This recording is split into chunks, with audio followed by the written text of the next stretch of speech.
I can't remember off the top of my head. That's the phrase. Has this ever happened to you? You're trying to remember how to say something and the words just are not coming to you. Well, you're not alone. It is extremely hard to remember vocabulary in English. This is just a fact. But never fear, I'm here to help you. In today's lesson, we are going to take a look at these 3 common phrases. I don't know, I don't like it, and goodbye, and learn other phrases that are commonly used instead of these. This way, you can expand your vocabulary from words that you already know into more colorful, beautiful expressions that we use in everyday life. Well, if you're new here, I want to say hi, I'm Vanessa from SpeakEnglishWithVanessa.com. And here on this YouTube channel, you will learn real life English, English that is used in the real world. And every week with my free YouTube lessons, I give you a free PDF worksheet. This worksheet includes every expression, sample sentence, definition that you will learn in this lesson.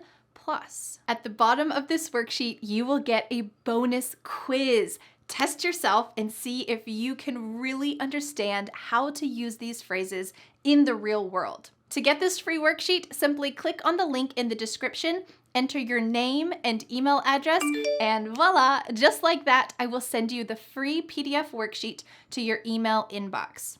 And you know something cool?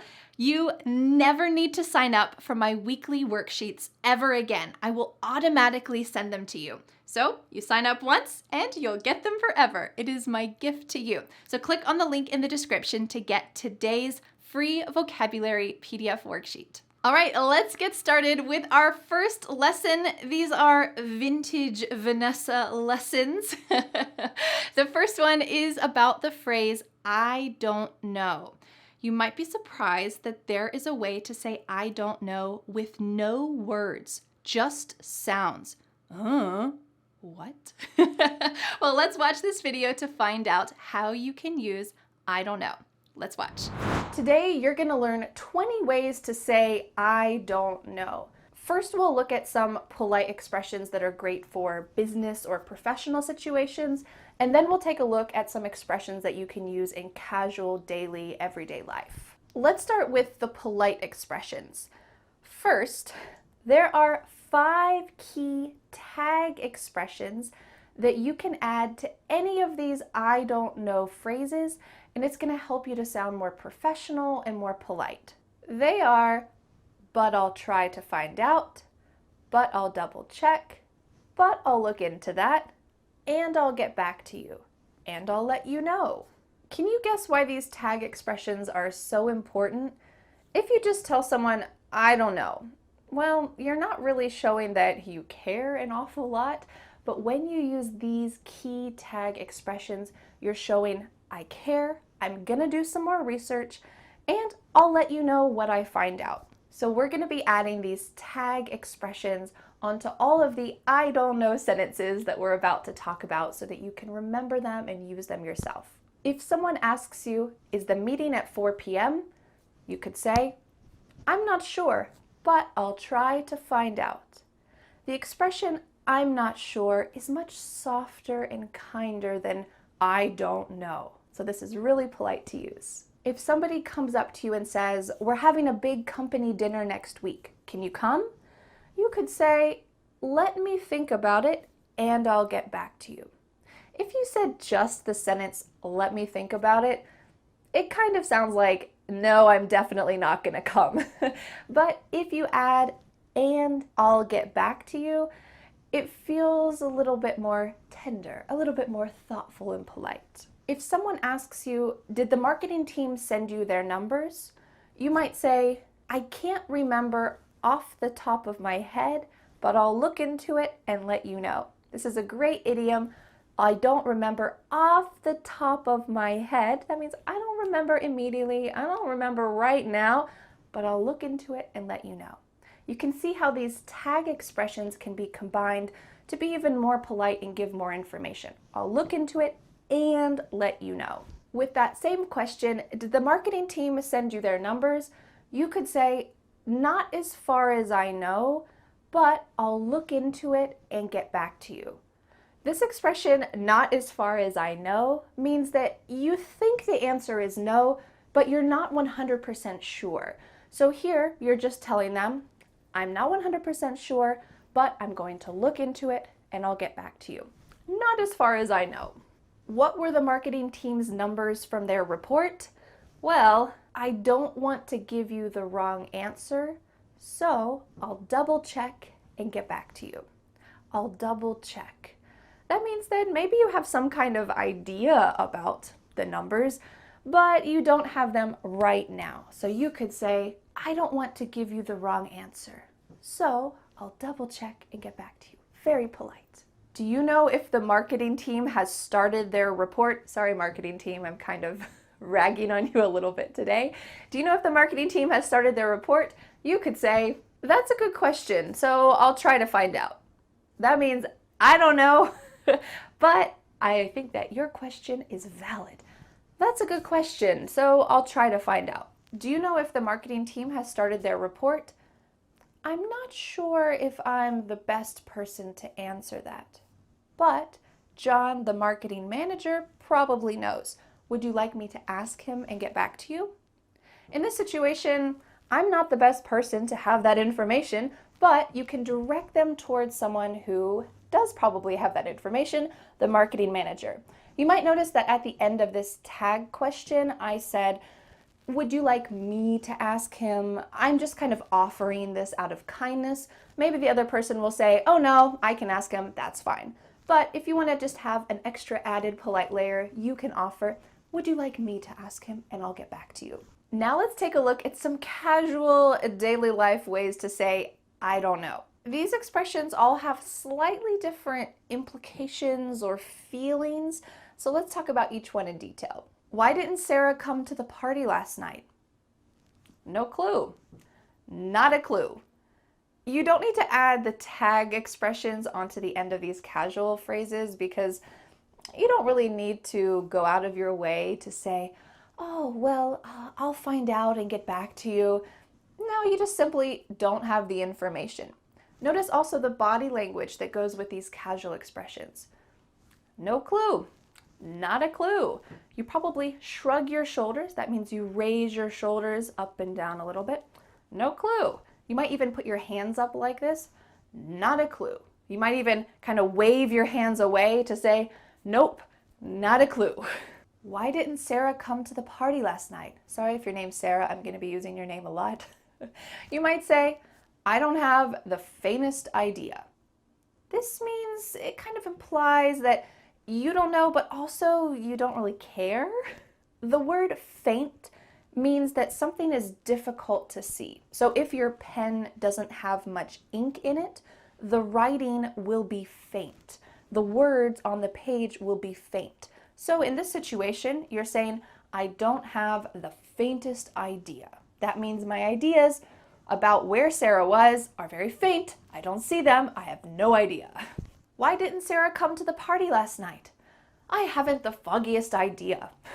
It's the same idea as faintest idea. We're using the root word fog or foggy. Sometimes in the morning there's a fog outside and it's tough to see. It's difficult to see because of the fog. In the US, this expression feels a little bit British, like something that Sherlock Holmes might say. So we usually say it with a little smile. And you'll also see people drop the final word and say simply, I haven't the foggiest. But you need to say it with a little humor. I haven't the foggiest. Kind of with a silly little tone in your voice because it doesn't feel exactly serious. It feels a little bit funny. Interestingly enough, even though we say, I haven't the foggiest idea or I haven't the foggiest, we don't drop that final word with the previous expression. I don't have the faintest idea. We never say, I don't have the faintest. I don't know why. Sometimes English is a little weird. Who knows? Who cares? Which is an expression we'll talk about in just a minute. Why didn't Sarah come to the party last night? How should I know? This expression, how should I know, is a little defensive. Maybe Sarah is your ex-girlfriend and your friend expects you to know where she is, but you don't know where she is. So you could say, how should I know? It's a little defensive, so make sure that you use it in the right situations. If your car breaks down and you're sitting in the lobby of the mechanic shop and your husband calls you and says, how long do you think the mechanic is going to take? You might say, beats me. This is really casual, but it's perfect for this situation because you have absolutely no idea when the mechanic's going to be done. You're kind of a little annoyed too because no one wants to sit in the mechanic's lobby for hours and hours. So you might just say, beats me. With that same question, how long do you think the mechanic is going to take? You might say, I wish I knew. Do you see that tone in my voice? Kind of sad, kind of wistful. You might add a sigh. I wish I knew. How long do you think the mechanic is going to take? Who knows? Do you hear that tone in my voice? It's a little bit upset, maybe a little bit angry. You might even roll your eyes a little bit. Who knows? Probably forever. How long do you think the mechanic is going to take? I have no idea. Okay, maybe you have some idea, not 3 minutes, not 3 days, but you don't have a specific amount of time that he's going to take. So you could say, I have no idea. Great work learning how to say I don't know in so many wonderful ways for all of the different situations in daily life. Next, let's dive into the phrase, I don't like it. It's hard to be negative and say that we don't like something in a lot of situations. So in this lesson, you are going to learn a lot of wonderful phrases that we really use, including one that seems positive, but it's actually really negative. And you need to know what that is so that if someone else says that to you, you can accurately understand, oh, they're telling me that they don't like it. All right, let's watch that lesson to find out. So today I'm here to help you politely talk about something negative. We're going to talk about 20 expressions that politely mean I don't like it without actually saying those words. I thought about this lesson topic because I live in the South and it's really typical to hear a Southern woman say, bless your heart. This sounds like a positive thing, right? They're blessing you, but don't be fooled. This is coded Southern language. It really means, oh, you're not so smart. So for example, if I give a Southern woman some cookies that I made and really those cookies are awful, she might say to me, oh, you made these? Bless your heart. It means that you're a nice person, but you're not so smart, especially when it comes to cooking. Now, I don't recommend you use this expression, bless your heart. This is only for people who were born in the South of the US. I live in the South, but I was born in the North, so I feel like I can't even use this expression. But I wanted to share this with you because sometimes negative language is coded and seems like it's positive. So I hope that the expressions that you learn today will help you to be aware of what other people are saying. And maybe they're saying negative things and you don't even know it. And also to help you use this kind of indirect language to be more polite. So let's get started with the first 5 expressions about how to talk about something that you don't really like. Let's imagine a situation that maybe happened to me. All right, let's imagine that you go to a play with your friend. Let's say your friend's name is Sam. You're going to go see a play with your friend Sam because your other friend Sherry is in the play. She's acting in the play. And really, the play is awful. You don't understand it. It doesn't make any sense. The plot, the characters, the scenery, the story, nothing about it is what you like. Whew, this is pretty tough. Maybe after the play, when you talk with Sherry, you probably tell a white lie and say, oh, thank you for inviting me. It was nice to see what you're working on. You don't need to tell her the absolute truth about what you think. But when you talk with your friend Sam, who you went to see the play with, how could you talk about your true feelings for this in kind of a polite way, but also showing that you didn't really like it? Well, you could say, it was interesting. It was eye-opening. It was different. It was an experience. Do you notice with all 4 of these sentences, I'm using kind of positive words, interesting, eye-opening, different, and experience. But there's one thing all of these sentences have in common. A little pause. This is key. It was interesting. If you say, oh yeah, it was interesting, totally different meaning. There's no pause. The inflection in your voice is very upbeat and positive. But if you say, it was interesting, it was eye-opening with a little pause, oh, it is completely different. It means it was not interesting. It was not eye-opening. Oh, maybe it was different, but in a bad way. It was an experience that I don't want to have again. This is a coded language with a little pause to tell your friend Sam, I didn't like it, but you're not telling him that directly. And you know what? Sam will understand exactly what you mean. If you said that to me, it was eye-opening. I will understand exactly what you mean. I'll understand that it wasn't your type of play. You didn't like the plot, the characters, but you want to still be polite. You don't want to say, oh, that was terrible. That was the worst 2 hours of my life. Maybe you don't want to tell me that. So instead, you'll use one of these paused expressions. You might hear these kind of pauses used with other positive words, but I feel like these 4 are probably the most common that you'll hear. You might hear this in TV shows and movies, and I hope you can use it too when you experience something that maybe you don't really like. If you want to be a little bit more direct, you could add to the end of those sentences, if you know what I mean. So you might say, it was an experience, if you know what I mean. This is much more direct. You're telling him, hey, it wasn't a good experience. This is coded language, if you know what I mean. It's kind of like you're sharing a little inside secret. So if you add this to the end of your sentence, or if you hear someone else say that, it means, well, what you heard is not exactly what I mean. I mean something different. There's another underlying meaning here. It was eye-opening, if you know what I mean. Like, wow, my eyes were open to all of the terrible plays in the world. Oh, you're not saying those directly negative sentences, but it's helping your coded sentence be a little bit more direct. Now let's go on to talk about 13 ways that you can say, I don't want it, or I don't like it, in a polite way. Almost all of these sentences can be turned to be positive as well. Let's imagine this situation that happens to me all the time. Let's imagine you go to a restaurant with a friend and your friend orders a beer and says, want to try it? So you take a little sip, but you don't like it. How can you express that to your friend without saying, I can't believe what you're drinking. That's so gross. How could you drink that? Maybe that's what you're thinking. So how can you say it a little bit more politely with also telling them, I don't like it? You can say, I'm not really into it. In this sentence, it is the beer. I'm not really into this beer. If there's something plural, maybe there's a music group that your friend wants you to listen to and you don't like them, you could say, I'm not really into them. You can change that last pronoun. Why did I add really here? I'm not really into it.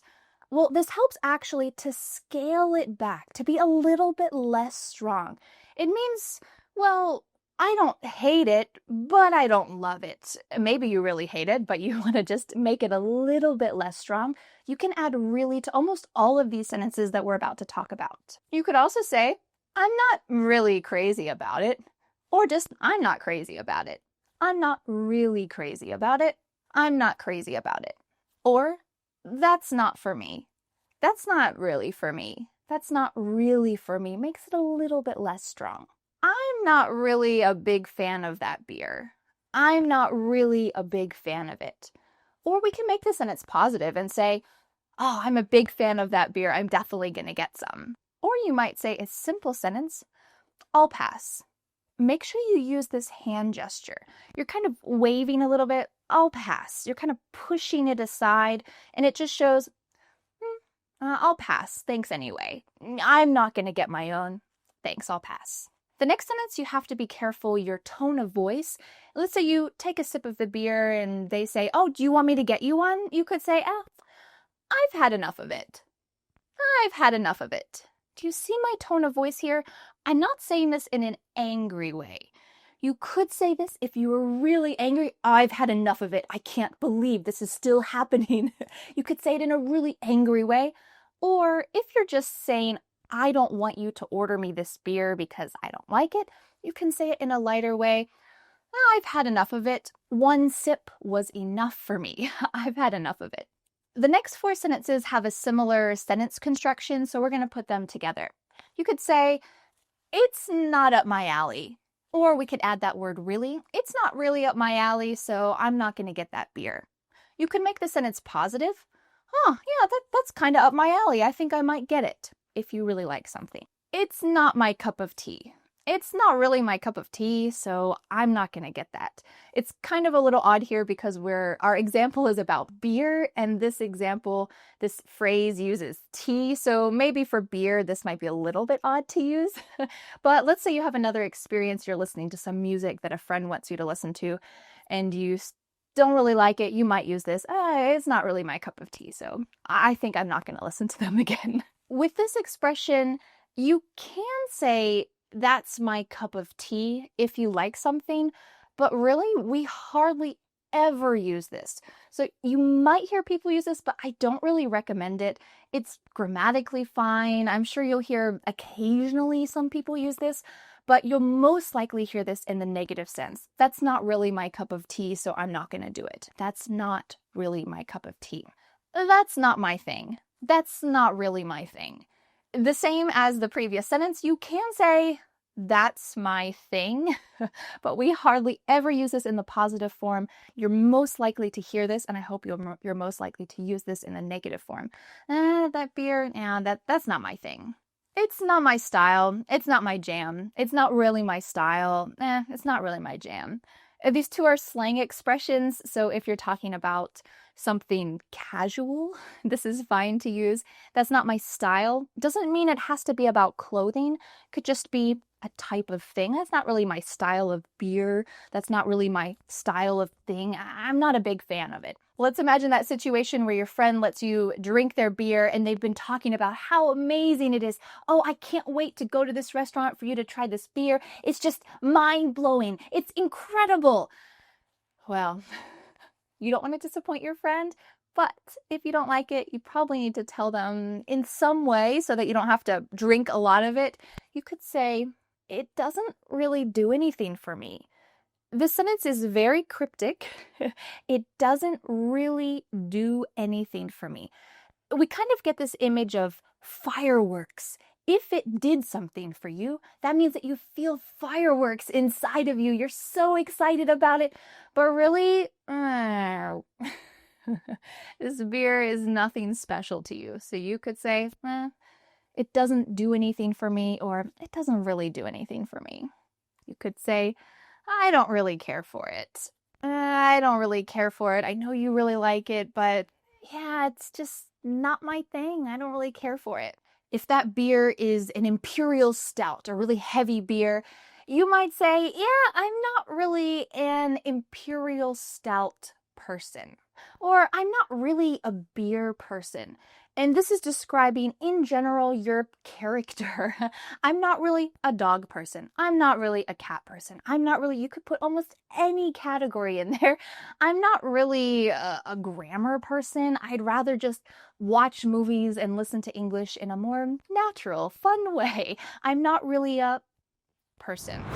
Great work learning all of those wonderful ways to say I don't like it. Let's move on to our final phrase, which is goodbye. You will learn how to say this in a lot of different ways, in a lot of different situations and contexts, including why you should really avoid saying bye-bye. If you say bye-bye, it's seen as really strange in some situations, and you'll have to watch this lesson to find out why. All right, let's watch. Let's get started with the most basic. Bye. But by itself, bye is a little bit lonely.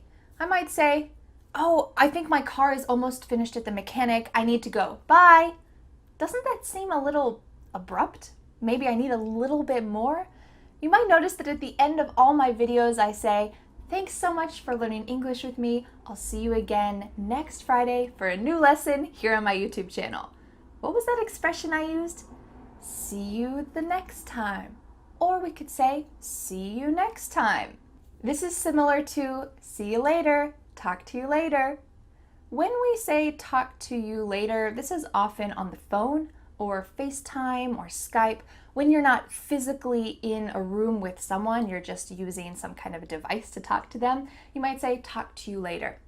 A common reduction for see you later is see ya later. The word you changes to ya.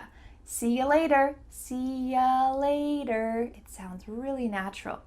Did you notice my pronunciation for the word later? Does it sound like later or later? Sounds like a D here. And this is common in American English that when you have a T with a vowel on both sides, your T is going to change to a D. See ya later, later. If you'd like to check out some more tips about how to sound like an American when you speak English, you can check out this video up here, and it goes in depth to some of these ideas. Let's talk about a few fun ways that you can reduce see you later to be more casual. You could just say see ya, see ya. Notice this is the same reduction. Not see you, but see ya, see ya. Or if you want to have a little fun, you can say see ya later, alligator. And then the other person says in a while, crocodile. Just rhymes. It's silly. Or you can make it really short and just say later. Or you might hear some people say laters with an S at the end. This is just a silly way to say it. Or you could say catch you later, catch you later. Here again, we're reducing you to ya. Catch you later.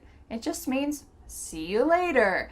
Or if you want to make this even more casual, you could say catch you on the flip side. Flip side means technically tomorrow, but it could just mean at another time. Catch you on the flip side. If you want to be a little bit more formal, you could say have a good day, have a good morning, have a good afternoon, have a good evening, depending on what time it is. You could say this to the cashier at the grocery store, to your mother-in-law on the phone, to your boss. This is a pretty common, a little bit more formal expression that you might not want to use with your husband as you're saying goodbye to him, because that's a more personal relationship. It's common to use multiple expressions together, like bye, see you later, have a good day. Really common. What about have a good night? We only use this when that person is going directly to bed. So this is really common to say to your child, have a good night, bye, have a good night, sweet dreams. Or if someone you know is spending the night at your house, you could say this because you know they're going directly to bed. Have a good night. But if you are having dinner and drinks with your coworkers and you are trying to say goodbye to them and you're going home, you probably wouldn't say have a good night. You might say have a good evening, or you might say have a good one. Have a good one.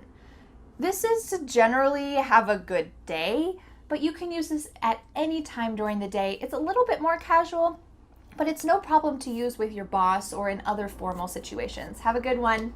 The next two expressions are take it easy, take care. I wouldn't use these on the phone with a client, but if it's a Friday and the day is finishing, you're finishing up your work and you want to say goodbye to your coworkers, this is no problem. You could say take care, take it easy. That's a great way to say goodbye to your coworkers. You could say this to someone that you are a little bit closer to, maybe a friend. As your friend's leaving your house, you could say bye, take care. The rest of these expressions are all slang, casual, funny ways to say goodbye. So I recommend do not use these at work. But if someone uses this to you, maybe you go to someone's house and they use this, or if you hear it on a TV show, you need to know the slight nuances, the slight specific meanings for each of these expressions so that you know exactly what they mean when they say them. Even if you don't feel comfortable using them yourself, maybe you feel like you're too old to use slang, well, it's important to know them. So let's start. Peace. Peace out.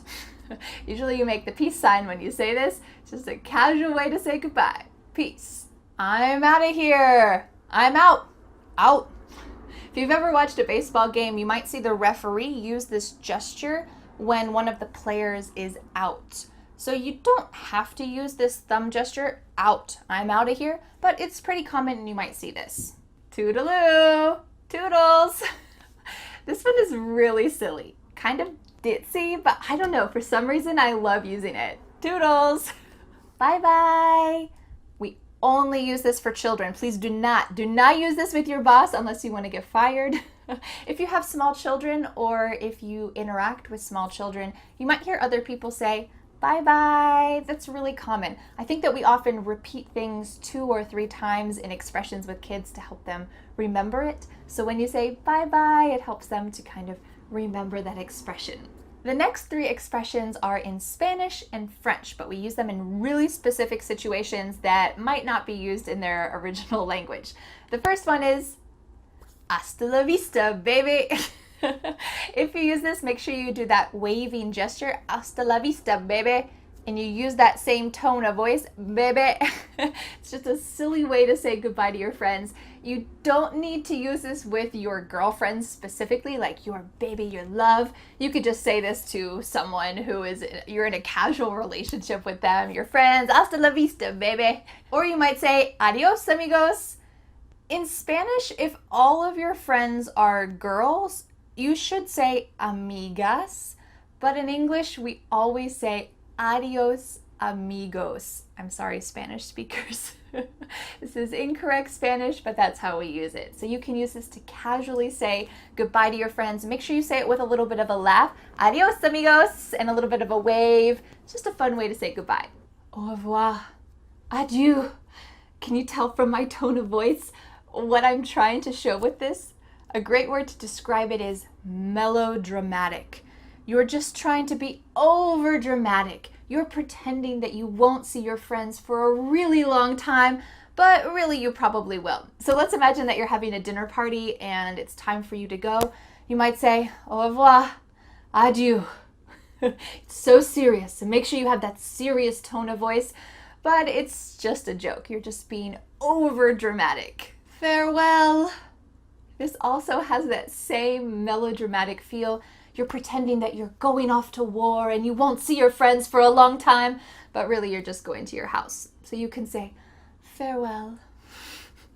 Until next time. Until the next time. We use this to have a fake formal feeling. We don't use this in formal situations. The only time we use this is to have a fake formal feeling. So let's imagine that you're at that dinner party with your friends and you're leaving. You might say, until the next time, kind of pretending that you just finished a serious business meeting and you're telling them, continue the good work, my friends, until the next time. Great work learning all of those wonderful ways to say goodbye. Unfortunately, now it is time to say farewell, adieu. I will see you the next time. So thank you so much for learning English with me. The next step is to make sure that you download the free PDF worksheet so that you can really remember all of the phrases that you learned for I don't know, I don't like it, and goodbye. This worksheet includes all of the vocabulary, all of the scenarios so that you can use these in the best possible circumstance. Plus, at the bottom of the worksheet, you can answer the bonus quiz. This will test you and see if you can really remember how to use these expressions at the right time. Simply click on the link in the description to download the free PDF worksheet, enter your name and email address, and voila, just like that, the worksheet will land in your email inbox. And you never have to sign up for my worksheets again. I will automatically send them to you every single week. Hooray! This is my gift to you. So click on the link in the description to get your free PDF worksheet today. And in conclusion, thank you so much for learning English with me. It is a privilege to be your English teacher. I hope you have a wonderful week, and I will see you again next Friday for a new lesson here on my YouTube channel. Bye! But wait, do you want more? I recommend watching this video next, where you will continue to level up your vocabulary so that you can express yourself completely, including how to use the word stab in a positive way. In fact, you want to do it. What? Well, you'll have to watch that video to find out, and I'll see you there.